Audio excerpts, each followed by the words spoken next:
Assalamualaikum, nama saya Izzati Alisha binti Zamri, nombor matrik 10 DPM 20F 2039. Saya ingin menerangkan tentang perpaduan Malaysia. Pendahuluannya, Malaysia terkenal dengan adanya masyarakat majmuk yang berbilang kaum. Pembentukan masyarakat majmuk berbilang kaum di Malaysia pada abad ke-19 adalah kesan daripada kolonialisme yang mutlak. Masyarakat majmuk di Malaysia terjadi secara tidak sengaja. Pada awal abad ke-19, penduduk di tanah Melayu adalah Melayu. Namun pada pertengahan abad ke-19, penghijrahan kaum Cina dan India secara beramai-ramai ekoran dasar liberal Inggeris telah mengubah struktur asal kependudukan di tanah Melayu.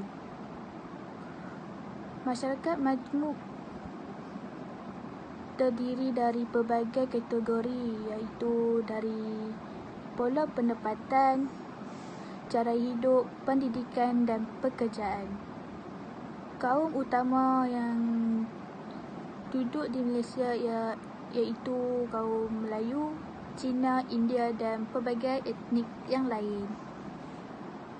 Assalamualaikum, nama saya Izzati Alisha binti Zamri, nombor matrik 10 DPM 20F 2039. Saya ingin menerangkan tentang langkah-langkah menyatupadukan kaum di negara ini. Langkah yang pertama ialah belajar dan menghayati sejarah negara agar dapat memahami erti perpaduan negara. Hal ini dapat mewujudkan pemufakatan bangsa.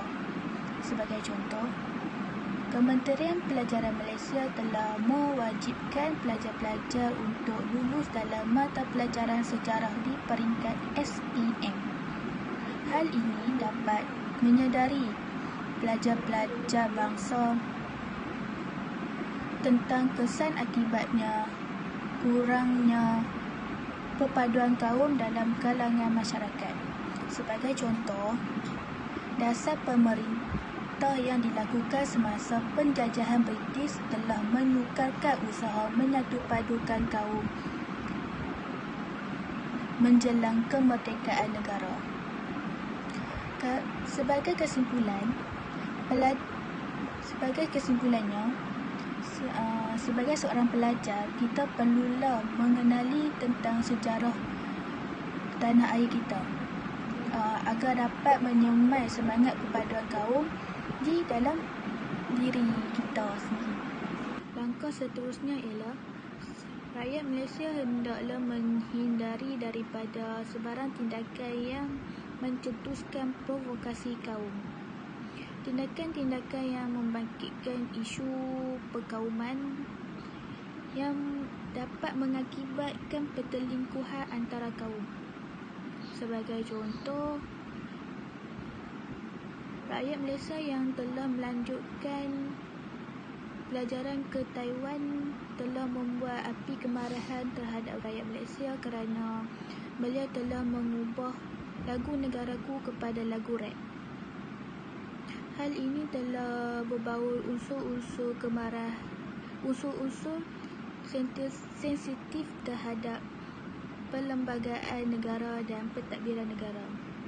Sekiranya banyak yang berbuat sedemikian, di manakah maruah dan perpaduan diri kita terhadap negara? Jadi, kita janganlah mengambil kesempatan untuk mencetuskan isu sensitif yang boleh menghancurkan keharmonian dan kedaulatan negara. Assalamualaikum warahmatullahi wabarakatuh. Nama saya Siti Nosyada Melitaridi. Nombor matrik saya 10 DPM 20F 2007. Saya ingin membentangkan tentang tajuk langkah-langkah memupuk persepaduan antara kaum.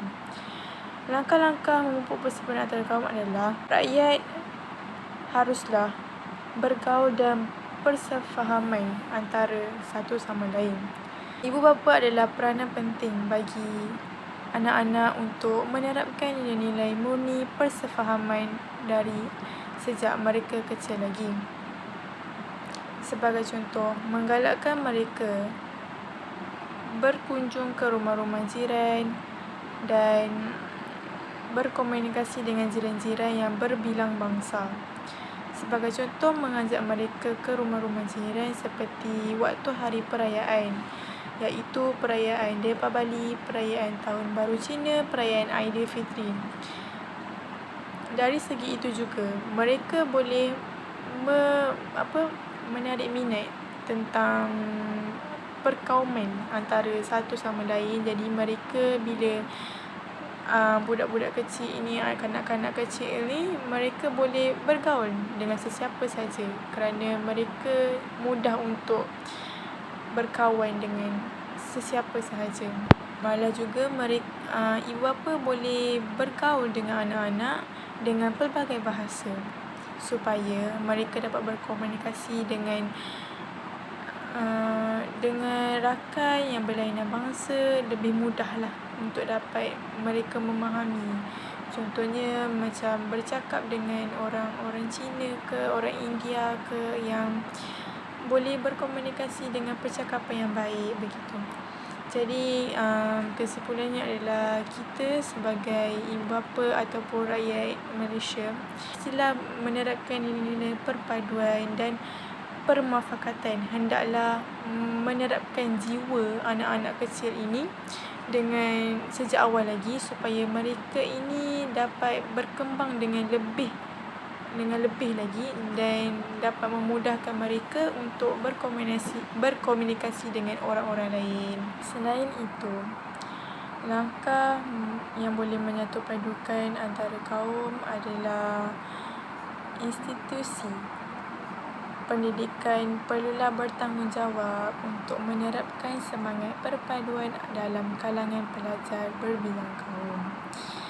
Sebagai contoh, di sekolah mereka akan diberikan satu kumpulan ataupun meja yang duduk berkumpulan, dan mereka perlu duduk berkumpulan seperti di dalam satu kumpulan itu perlulah mengadakan pelajar Cina, India dan Melayu supaya mereka dalam kumpulan itu dapat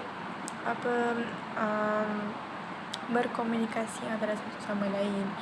Dan apabila di waktu belajar, guru-guru mungkin akan memberikan kerja berkumpulan sebagai grup perbentangan.